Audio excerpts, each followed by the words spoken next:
Smart smoke detectors add an extra layer of safety to your home by alerting you to potential fires via your smartphone, even when you're not home. In this tutorial, we'll guide you through setting up a smart smoke detector. Choose the right location.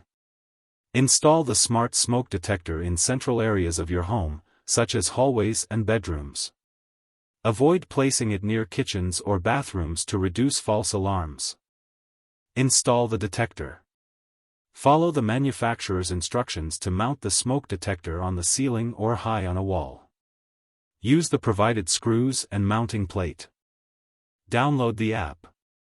Download the corresponding app on your smartphone, e.g., Nest app for Nest Protect, First Alert One Link app for One Link Safe and Sound.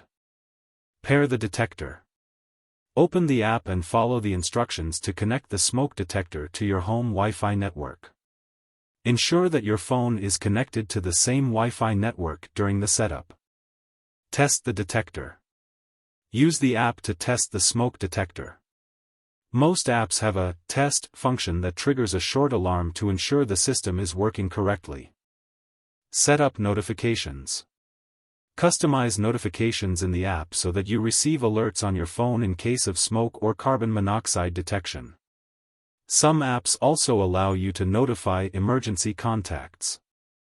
Integrate with smart home systems, optional. If you have a smart home system like Google Home or Amazon Alexa, integrate the smoke detector for voice control and additional automation. Maintain your smoke detector. Regularly check the battery life through the app and replace batteries as needed. Perform monthly tests and clean the detector to ensure it's free of dust and debris. With a smart smoke detector, you can monitor your home's safety even when you're away. For more tech tips and tutorials, check my links below. Don't forget to like, comment, and consider subscribing to Cyber Theo.